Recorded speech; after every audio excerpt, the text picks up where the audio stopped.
Welcome to the Other Side Pod. I'm Nadine. We're not experts, we're just humans having a human experience we think you can learn from, or relate to, or laugh at, or cry over. So hit download, dive in, and hear how folks found themselves on the other side.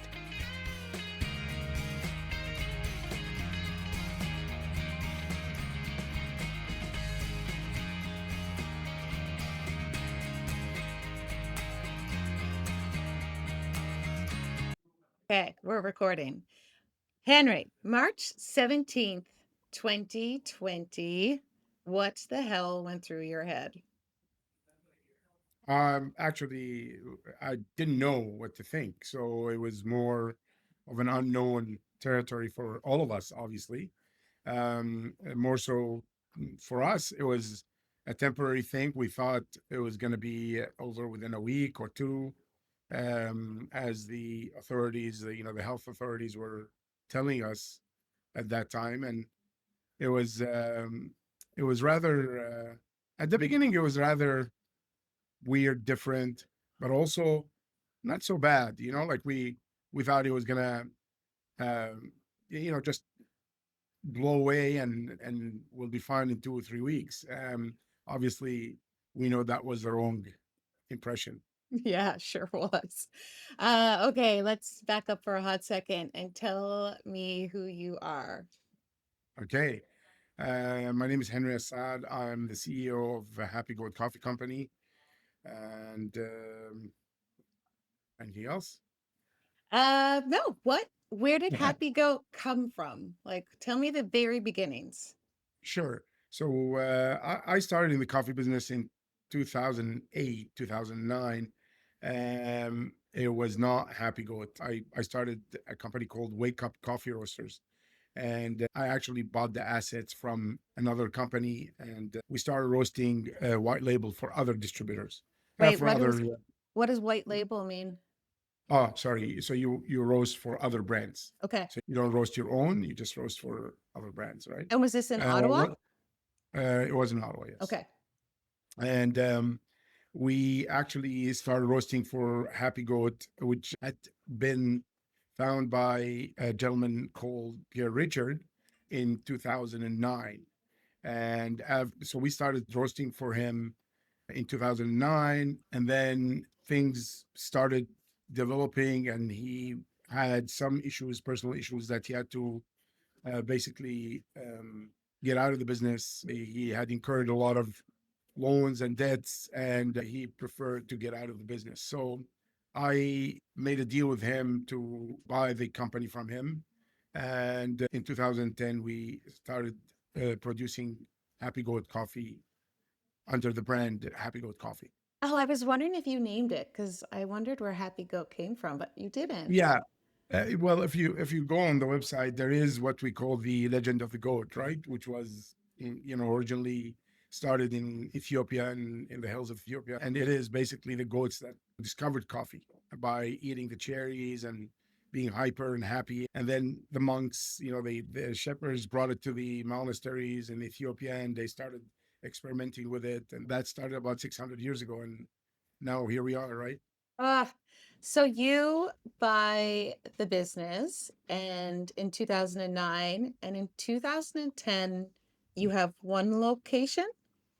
Yeah, we actually didn't have any locations. We started with one location at our roastery. So actually, we split the roastery into the roasting facility and a cafe in the front. That was your And first retail ever, that's but correct. you were That's already correct. roasting from the warehouse there. That's correct. Yes. Okay.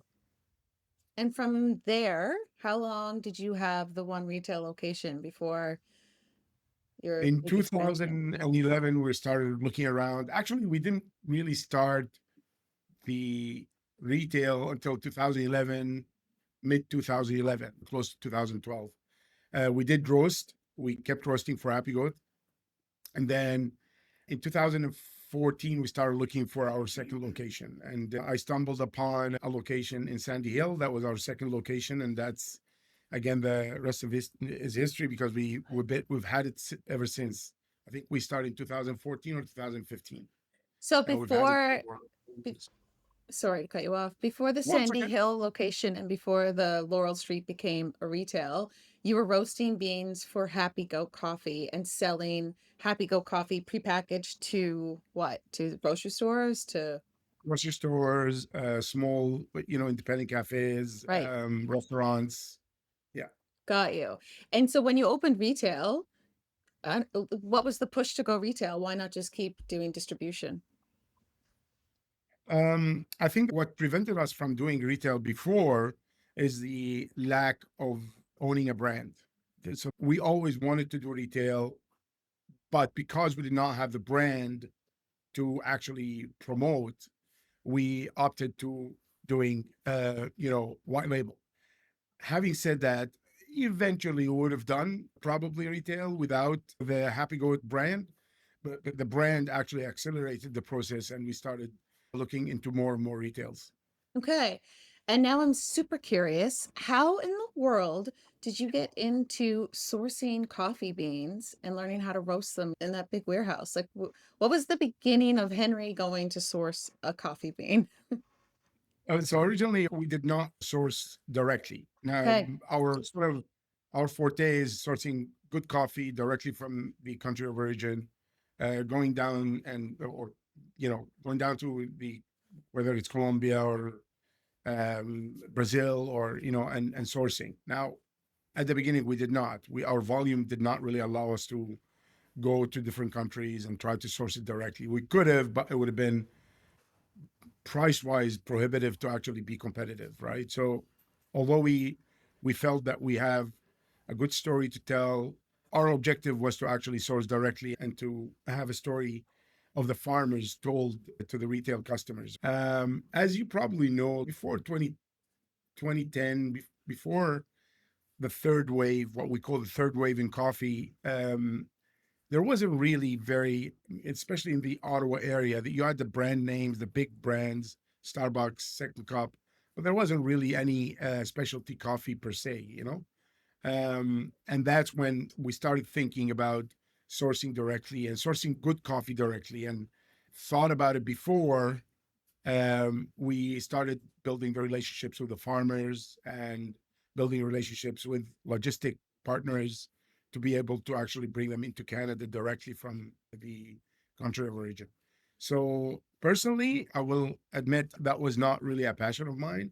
I was more in it for the business to create and grow a company, but it wasn't really a passion. Passion came through our roast master who started with us in 2011.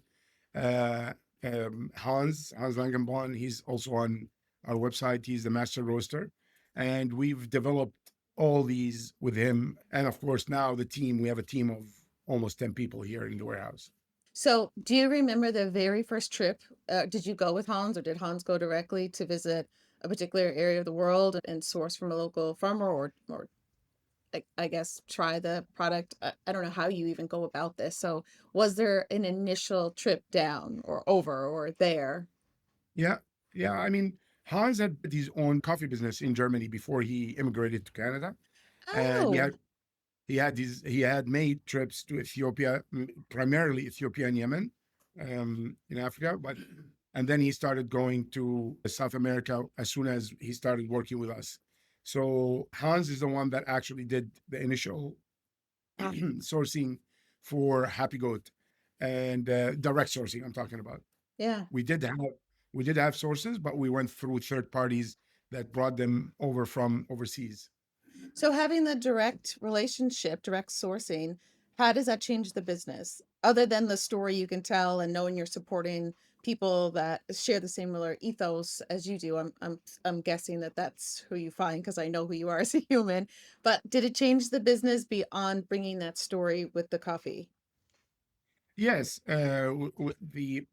once you source directly from the farm and or at least from somebody who's working with you to select beans and to make sure that things are done properly, um, the advantages are many. One major one is pricing, of course, Hmm. but more importantly, the consistency of the product, the quality, the consistency of the quality of the product, right? When you're dealing with farmers, you can talk to them, you can basically advise them, especially if you're knowledgeable. And I don't claim to be. It's Hans that actually, there's that conversation. What should happen? And Hans also works with people on the ground in the countries where they're not really only farmers; they're part of an ecosystem that help farmers develop different products, better practices, better, and of course we emphasize the fact that we deal with farmers that are ethically responsible for the farm help that they hire, whether it's they're building schools or clinics or what have you.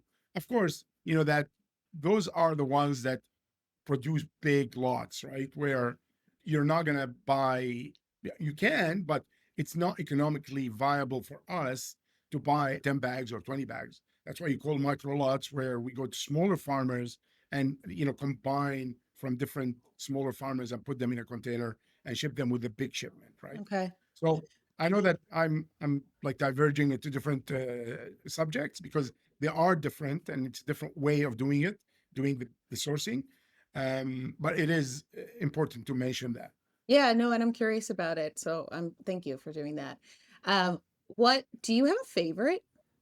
Is there a particular bean or region that you're like, No, I think the beautiful thing about coffee is that it's so versatile that you can have a great coffee from every region of the world. Like as hmm, far as coffee regions, coffee growing regions. So yeah, I mean, do I have a preference? Yes. If it comes to espresso, I like our Brazilian espresso. mm, If you go to regular coffee, I love the Guatemalan. Ethiopian, of course, is a great coffee, but mm, again, it's how you roast it, how you brew it. I mean, the coffee is like wine. It's actually a little bit more complex than wine, right? Because there are many chemical components, natural chemical components that when you're in the process of roasting, they develop, and that's why you can get a mediocre coffee, and within the roasting process, you can actually make it much better. You know what I mean? mm, So the idea again is it's not only the sourcing of the good coffee or the roasting, like into, like, you know what I mean. You yeah, can have an amazing coffee and roast it and make it terrible, right? yeah, When you right. right? So it is a process that goes on from the sourcing to storage, believe it or not, to the shipping. It has to be stored and shipped under certain Right. environmental, Requirements. temperature, humidity, and so on and so forth. It is important to remember that you can do the whole process yourself as a small roaster, but if you're doing it on a regular basis, it's very important to partner with the right people and the right organizations to actually ensure that these elements are fulfilled, right? Like these conditions, as far as environmental conditions are fulfilled. That is a very important part of the process. Of course, in my view, even after roasting, it's how you grind it, how do you brew it, at what temperature, when do you grind it, many many many factors when it comes to coffee processing, right? And brewing. That's why you've grown to what you've grown, because you know Oh your yeah. coffee and it's delicious. Yeah, Okay. thank you. Okay, so you open on Laurel or you're roasting on Laurel, you open the retail place, your second location is Sandy Hill. Did you always, was it always something that you wanted to do, or was it always a goal for you to keep growing? Or was it because of as each step that you took in the evolution of Happy Goat, you found success, so you thought, let me try it one more time? Like, what was your plan, I guess, at the start? Well, I think it's both, right? It's a progressive process. Like it's not one thing that make you feel, oh, you know what? Let me open this. The first one, to be honest, it was a fluke. Yeah, the Sandy Hill location I was driving by, it was another cafe a long time ago, but because of certain fire inspection, they closed them down, and the landlord had, you know, she was an old lady sitting outside, and I happened to be passing by, and I started a conversation with her, and we ended up, fast forward about 3 months, we actually got the place, and we didn't have a budget for it. We didn't have any loans from the banks. We did it through friends and family, and we borrowed money to build the cafe, and we built it. So to answer your question, I think the combination of the warmth of the brand and the quality of the coffee that we were roasting and offering to the public made it possible for us to actually start thinking about the expansion. The third location is what made us start thinking about expanding further, right? Ah, Which is the Elgin Street location. So the Elgin Street location was our third location. It was a major project for us. We were small, we're still small. And so I brought in partners who are still partners with us. So that location is the one that actually started for us to start thinking about, more and more and more, right? okay. I mean, Laurel location started very slow because it was a warehouse, Yeah. but it was amazing how fast the community rallied around us. The Hickenbury community, the Chinatown, and started supporting this local business. Obviously, within 2-3 months, we started actually seeing major results in our revenues, in the reception of the coffees and so on. Even the interest of other cafes and restaurants, because we do wholesale a lot. To this day, we collaborate with many of the local businesses and restaurants in Ottawa. After the first and the second locations outside Laurel, we were very, very careful because it's a big investment. And as you grow, as your brand grows, you really need to start thinking about, okay, how can we do it better? How can we do it bigger? And how can we do it in a way that we can actually attract more and more? So it's not only for the lack of other terms, but it's not only the hipsters that are coming to Happy Goat. It's the mainstream mom paws and the neighborhood, the families. Hmm. So that really got us going after the third location, and not much later than that, we actually started working on the LRT in 2018. Oh, because you knew it was, well, obviously it was in development. Well, it was in development, and the RFP went out uh, Can you just say what early, RFP means? Just for request for anybody. proposal. Hmm. Request for proposal. Yeah, it was public. Yeah. So everybody actually bid on it, right? So you make a proposal, and we had an amazing proposal. Like, it was honestly, like, it was, and it wasn't me who did it. I had my input, but we had an amazing team that put it together and presented it I presented it to the city, but it was put by some, a team of my team, but it was not me. You know, And just for um, people who are listening who might not be in Ottawa, so Ottawa's LRT, the train system, was scheduled to open in it opened in 2019 in September because I did Google it, but it was scheduled to open 2018, 2019, correct? yeah, and there were delays. Yeah, Yeah. So then when you sent in this proposal, the city was looking for what, a retail place or to serve coffee on the train, just for people who aren't here to know. Like, yeah, it's not a, yeah. So there was not a designated area. So there were no building, like, or a kiosk or anything like that, right? It was just, I think it was an afterthought.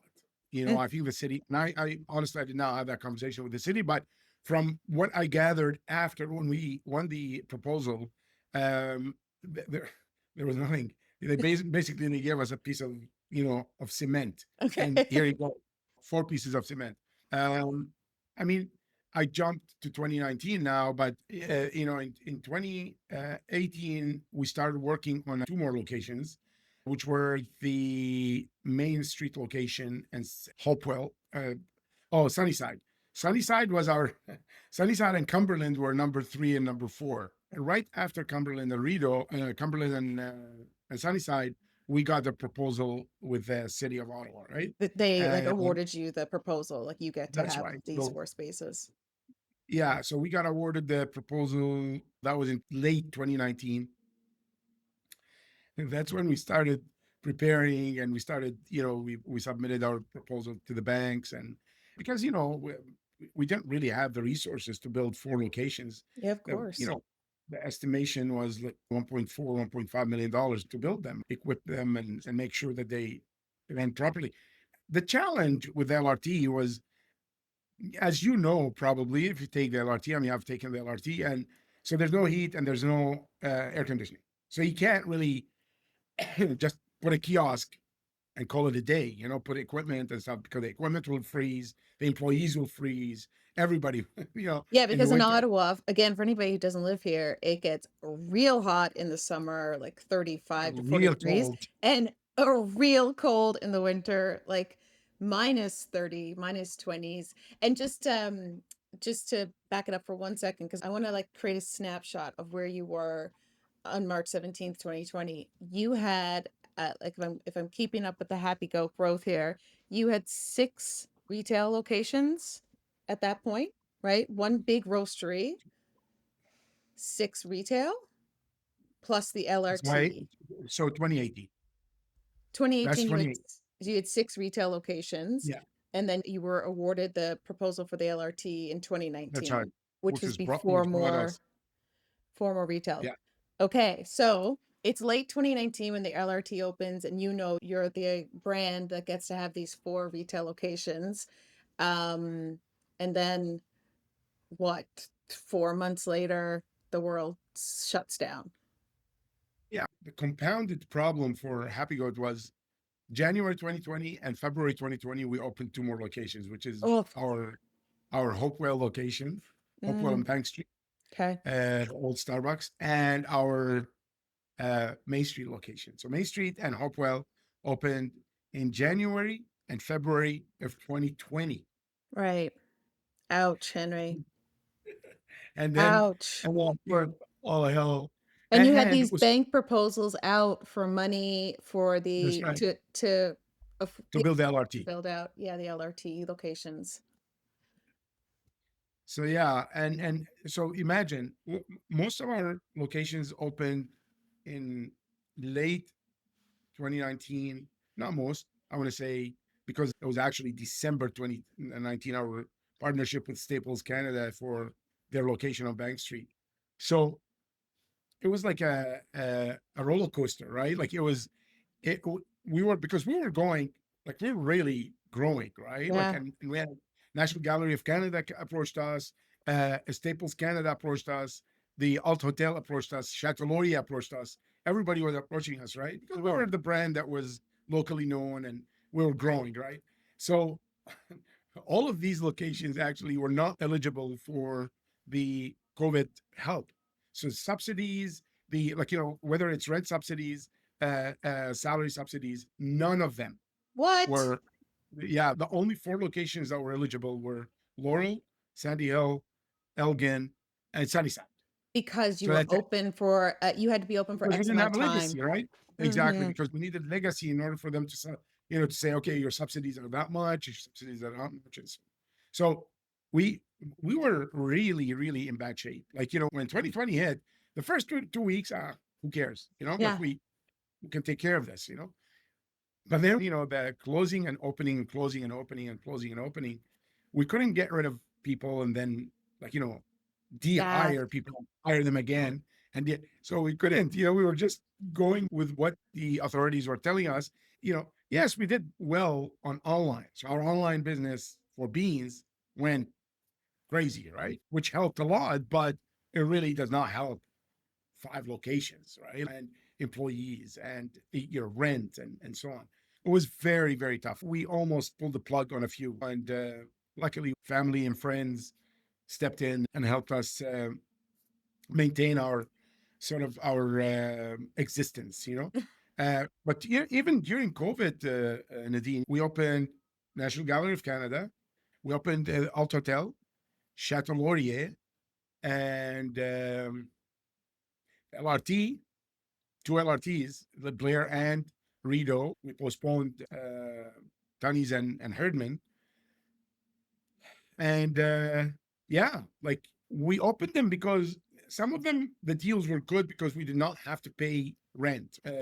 It was a cafe inside a building, Yes. Yeah. but we still had to pay our employees, and people were not coming to work, as you remember. Like, people were not coming to downtown.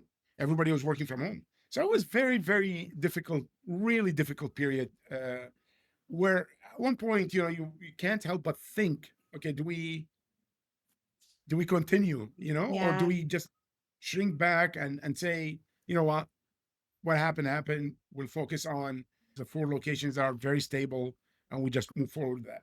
It's very difficult situation because in order for us to open Maine and Hopewell, I had an investor, a partner with me. The same with Cumberland and Sunnyside. I had an investor. We had just opened, right? So there was no way that in such a short period of time that we could have paid them back. And we're not really known for not honoring our sort of laws and responsibilities. So we continued struggling with it until things, obviously, the history, and we started going back up again. So honestly, we're still paying for it, believe it or not. A lot of people, a lot of small businesses closed down. We lost probably 40% of our wholesale. What? um Because they oh, closed down, right? because all downtown Hull, downtown Gatineau, and downtown Ottawa, dead. And most of my customers were there. All the cafes, all the restaurants, all closed down. So we really had to dig deep into whatever resources we had, and of course, family and friends helped a lot as well. So yeah, So how did you okay, wait, let me go back. So you had 4 locations that were open long enough that you could get government subsidies for yeah, rent and for salary, right? And then one other piece that's particular to Ottawa. Ottawa was very strict, and this isn't a podcast about how we did COVID. It just that's our reality. So we opened and closed. I've lost count, but over 2 years, I don't know, Henry, was it like 6, 7, 8 times on like a moment's notice? I remember it would say like Trudeau is giving an announcement today about COVID, and we'd all sign on and watch together to wonder if I could open the doors to my business, and I'm sure you did as well. I remember one time it was almost like the announcement was on a Wednesday and you had to close on a Friday, and all I could think about was retail, like restaurants and mm, cafes, because of the food that you would have had to already order. What, like, how much wastage? Like, what did you do with that food? yeah. No, it was that you just summed it up. I mean, there was no way we could project when we're going to be open, when we're going to be closed. All we could do is hope for. We try, of course, to minimize our orders. We try to only order baked goods, which has a little bit of a longer shelf life, and it's a little bit cheaper than actual savory food. But the opening and closing was absolutely devastating for us. Oh, it Yeah, was and exhausting. for us, I mean, I spoke and I speak on behalf of many of our colleagues in the industry, whether it's restaurants or cafes. It was terrible, and I was in touch with many of them. Well, they're all my customers as well too. So Yeah. well, we're bracing for the worst too, right? Because after a while, after going back and forth, we basically said this is going to be a while, and it's never going to be. It's never going to be. I still remember saying, like amongst friends and family, it's never going back to normal. Yep. Yeah, I'm pretty sure, Nadine, we had this conversation, probably We you and I. did. Yeah. Like we definitely were hoping for the best, but we were saying, it's never going to be the same again. This distancing, this working from home, and it's there to stay. I could not think of this. Yeah. Yeah. I could not think of what is going on today, which is great. Like, hey, listen, we learned from it, and we're not here to lay blame, but honestly, I hope it was a learning experience for everybody involved. Mhm. Because that's when you look back and say, we have to be a little more not only careful, but also take into account everything, right? We Yeah. can't just say, hey, close down, everybody goes home. I don't know if this is actually, again, you're right. This is not about how we reacted to COVID and how the authorities were, whether, add to that, Nadine, and I don't want to get into it in details, but the trucks, the Oh, the convoy. convoy? Oh my God, Henry.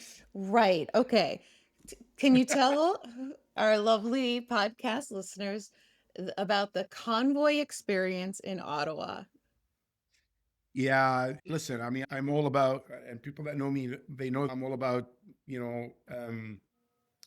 being able to demonstrate the freedom of speech. Absolutely. I've participated in demos in my time, and I love the fact that people take things seriously, take their causes seriously. It's very important. I think it's without it, we don't really have a society that cares, you know?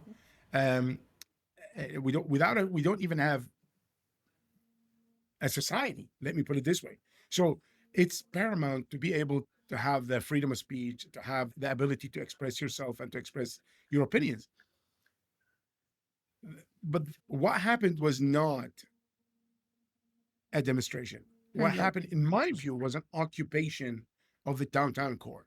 Mm-hmm. And demonstrating and walking and shouting and all for it.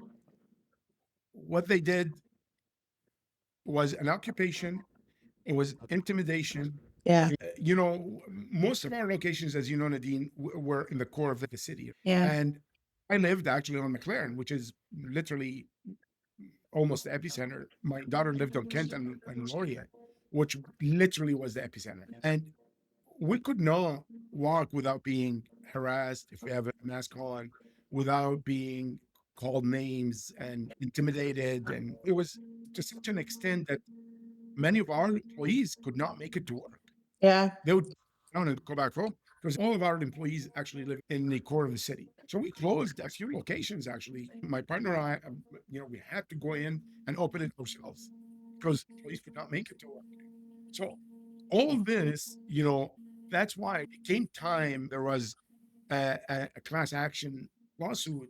They needed actually a commercial entity to be the lead. Okay, wait, Okay. before we move on, I want to tell about the convoy for anybody that's listening that doesn't know what we're talking about, because I just Googled it to remember the day. It was January 2022, and they called it the Freedom Convoy, and their stance was they were arguing against the COVID-19 mandates and vaccine requirements and but what was really hard for business owners and the people that were living in the vicinity of this trucker convoy, because as you said, we do have a right to freedom of speech and to demonstrate, and I'm with you on that. But this became a very aggressive intimidation factor, and what it was actually hurting was the small businesses that were just trying to stay open and just trying to stay afloat, and the people in the downtown core that were just trying to go about their day, not understanding what was going on in 2022 because it had already been 2 full years of living with COVID, and Ottawa was still, I think, going through. I think that might have been the last time we reopened. I feel like we reopened because I remember launching the movement studio that January, I believe, and a week later I had to close it, and one of our spin studio locations that was downtown. But I was so frustrated because I'm like, this has been closed for years, and I'm finally able to reopen it, and all of a sudden this convoy comes and it's hurting the exact people that it's pretending to stand up for, and that was what was frustrating. And Yeah, beyond that, it was a scary time to be downtown because there was I'm sure there were people in it that meant the best and were trying to be absolutely. respectful, but like what do you say, like the creaky wheel gets all the attention or whatever. What was getting the attention were these aggressive people that were screaming at you if you walk down the street and following the rules and regulations of the government at the time, and we were just trying to do our best. Anyway, over to you. Yeah. No, no, we summed it up perfectly. And yeah, so we were the lead plaintiff. After a while, we basically, there was a class action. There were people, individuals that wanted to go on, and small businesses that wanted to do that. So they wanted a few commercial entities that to be the lead plaintiffs. So I'm one of them. That the reason I'm saying that is just for complete transparency as far as the convoy is concerned, right? Okay. But the convoy again, because it was at the tail end of COVID-19, uh, it was worse because we were like psychologically speaking, we were like, oh my god, okay, everything's over now, we can move on with our lives, right? Even though in 2022 some restrictions were still on, but we were managing them, we were open to the public, we were happy to do that, right? And then this comes in and really cripple they crippled us for a month, where people were intimidated, the employees were intimidated, We could not really open properly as far as hours are concerned.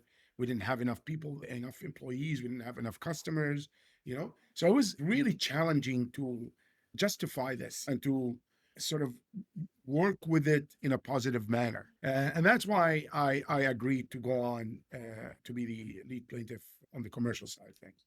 So that's still going on, believe it or not, 3 years on now. And I think it's going our way, but still, it's a very challenging time, and you don't really want to hurt anybody as far as whether it's financial or legal for that matter. It's just a matter of we cannot allow something like that to happen again because Yeah. again, it's not demonstrating. It's very very different. Yeah. You can demonstrate as much as you want. I don't mind, but you're bringing in the 18 wheelers and you're honking day in day out at night during the day 24/7. It was torture Yeah. to a certain for Yeah. certain people in the downtown core. It was really torture. Yeah. Yeah. Anyway, enough of that. So where were you, take into account, because I not that I forgot about it, but I kind of, like happily put that into the past. But I'm glad you brought it up because it adds to where we all were as small business owners, but also as humans going about their day, going to work, regardless of where you worked. We were all suffering mentally, right? I'm just curious how, Henry, like your mental health, how were you throughout 2020 to 2022 and 3? How are you doing? Besides the You business, know, you. yeah. I mean, I think having the right people around you as well can help. Like I think we put together a team that was very open to working together and sort of support each other. I had a great what we used to call the circle. You know, Oh, the the bubble. the bubble, not the circle. I completely forgot about that. So we like every once in a while we would of course break the bubble. I'm just saying we had a really good support sort of system, right? Yeah. Whether it's some of the managers that were amazing, the employees were like by and large were 100%. Like Okay. they were so supportive. So we got together as a team. My business partners, my investors, everybody understood what was going on. Everybody was patient enough, was supportive. So that helps a lot my or our collective mental health. And because it is very challenging. People can downplay the effect of isolation or not interacting, not socializing, same thing. They play down these effects, right? And, oh no, I'm fine. No, you're not. Nobody was fine. If they say that, it's just because I think they found a way of justifying and they found a way of rationalizing this. But we are social beings. We love going out. I mean, our whole, you know, being in society is to interact. I mean, again, we don't interact. We do have our mental health issues that will surface and that will affect us. And many, by the way, teenagers, including people that we know on a personal level, they really changed during the pandemic. And whether they admit it or not, or whether we admit it or Yeah. not, we've changed. We try, of course, to forget and move on, but many people that I know have changed. And it's very hard for them to go back and say, okay, you know what, I'm going back to pre-pandemic. I don't think I mean, we are on business level, we are, right? But look, people are still resisting coming to work, and whether you can do your work online or not is irrelevant. I'm not talking about that, Mhm. because I get in hot water sometimes when I say things in public, saying people who should really come back because businesses in downtown Ottawa suffered, right? And many of them actually just closed, right? Closed, yeah. So the idea is, well, it's not our problem, you know. Well, no, it is your problem. It is collectively our problem. Collectively, it is Yeah. because our city's changed. I mean, I'm sure all cities have changed, but I can only speak for the one we live in. It's changed quite a bit. And I think a lot of people that aren't in, and I just keep saying small business because that's my arena. I think the people who aren't in it just assumed that when everything reopened and they could still go to Happy Go and get their cup of coffee, then Happy Go survived. Everything's great, without understanding like you're still catching up to the financial hit that COVID took on you. And that's not even talking about what you were just saying with the mental health effects and how people's personalities have shifted and our habits have shifted, and some for good, but some, not so much for good. And we still almost like fighting to get back out. And I remember realizing, because I owned a few gyms, fitness spaces, and I remember realizing, I don't know when it was, maybe 2021, That's on. 2022, I was like, oh, I'm not competing against other fitness places. I'm competing against Netflix now, right? Because I'm competing against people on their couch, which was never what I was competing with before, because people wanted to go out and move. But we got into this not even habit, almost like malaise, which I get. I did too, So people Oh have my God, Netflix. I mean, are you kidding? I mean, listen, I'll admit it. Yeah, I ate more, I drank more, and I don't think I'm unique to that, right? no. I think everybody went through the same sort of period. There are certain habits that I created during COVID that I don't think I would have created had COVID not hit us. Hmm. So you see, not everybody can actually break a habit the same way, right? Some people stuck to the habit. People that are younger stuck to their habits. A lot of people are smoking more marijuana, they're drinking more, even after COVID. But these habits, when you actually acquire them while at a young age, it's very hard to break. And I think that generation I want to say between 15 and 20 suffered the most, Yeah.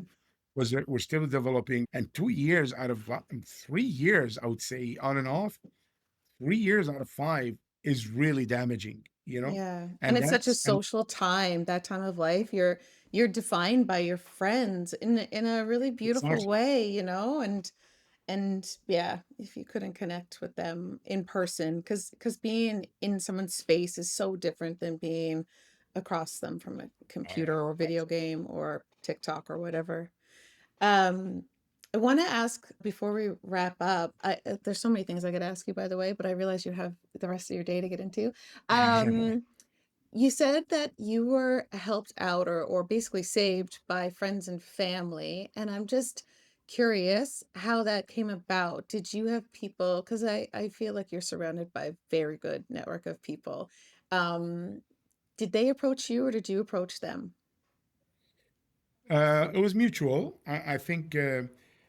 Look, people are not going to come to your aid if they don't believe in what you're doing, right? I mean, whether that help is financial or otherwise, but more importantly, financial, right? Because let's face it, I mean, we all needed financial help to keep afloat, and the government did try, and I mean, I can comment on that because I think all small businesses should be forgiven. All the SIBA loans and whatever help that they got, they should be forgiven because I really believe that you're putting more pressure on small business to bounce back and start growing again. Because right now we're still really struggling to pay back whatever loans that we acquired during COVID. Having said all that, as I mentioned to you before, Nadine, we did not all of our companies, because they're all small, separate companies. Not all of our companies actually were entitled for the help and subsidies. We did approach, and we were approached also by mainly family that helped us financially. Mm, My brother, my sister-in-law. We're lucky and that's not to say that they're not going to reap the benefit when everything is sort of said and done, and we keep growing, right? um but it was absolutely a blessing when it came from on their own to come in and say, and they saw the opportunity, and they delved into it. So um I don't know if I answered your question, but in particular, actually, we got a lot of help with the LRT because um, one of our family member actually bought the LRT franchise. Because you see, that's another thing. Because before COVID, we started franchising. right? We Okay. started franchising on what we call franchising. We yeah, Franchising. I yeah, love because it. we're mostly friends and family and so on. Obviously, the more you grow, especially in the local arena, the more interest people have in you and in the brand, right? So we were just literally growing in 2019, late 2019, and of course everything stopped then, and we were stagnant until 2024. Okay. That's when my brother and my sister-in-law actually came to our aid and bought the LRT franchise to get it to the because we had stopped building Tunnies and Herdman. There were Right. the hotel was built, nothing inside because we didn't have the funds. So we didn't have the banks pulled out the loans, Oh, which they is did. Oh, I didn't know yeah, that. Okay. yeah. Ouch. So I'm they sorry. we were approved for an amount of a loan from one of the banks, and then and I you know what? Thankfully they did because there's no way we were able to pay it back, and Right. because banks want their money back. They don't get it's not charity. So so so the fact that certain members of our family stepped up and helped, it was really very very helpful. So That's yeah, amazing. I'm not only I'm singling out that because it's a big project. It was a lot of money. It was involved, and we were bound to lose a lot had we not gotten that help. Okay. And even in 2024, again, to my point, I think people think all these small businesses that you see are fine, but they need support more than ever.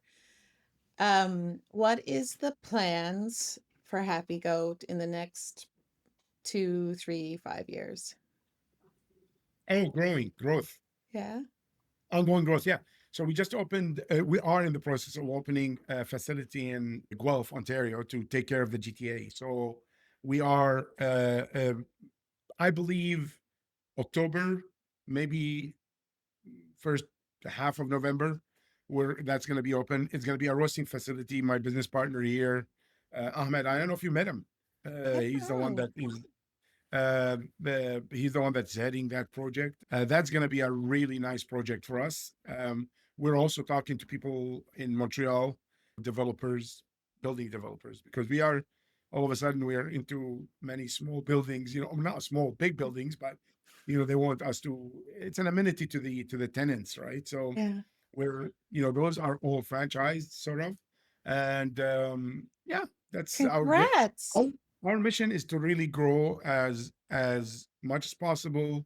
Um, and you know what? We're not really focused on, which is probably naive, right? Which we're not really focused on money, right?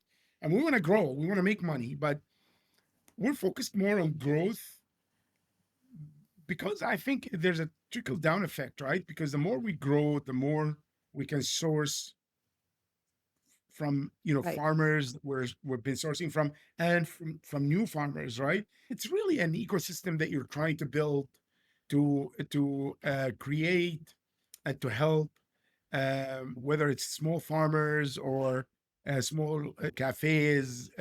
We're doing partnerships with independent cafes, with restaurants, with bakeries. So it's really it's a social enterprise more. We want to make money on it, but we're waiting. It's okay. We're not in a hurry to make it big, and but we are. This is our sort of calling, right? Right. Our calling is to actually grow it and keep growing. Nice. And like making the connections and getting into the places that fit your values, and I'm guessing. Brand Yeah. values. Yeah. We're creating different products as well. We are following our sustainability, which Hans has been working forever on. Hans, or Roastmaster. We're coming out with a Cascara energy drink, that's another subject that we can get get to. It's a healthy, made out of the outer shell of the coffee. It has caffeine in it and much less sugar than any of the other energy drinks. And yeah, so we're launching that hopefully in the new year under the Happy Goat. We have it now, but it's under a different name. Okay. It's a collaboration. with the manufacturers, but it was just a test run, So in the Cool. new year, hopefully we'll come out with our own, under our own brand. This just Yeah. reminded me to bring you that coffee cup I brought back from Germany. I will pop that Well, over. yeah. Yeah, because you're Nice. still innovating, which I love. Okay, so last thing. How is Henry doing? You as a human on the other side of the pandemic and as an entrepreneur. I'm curious.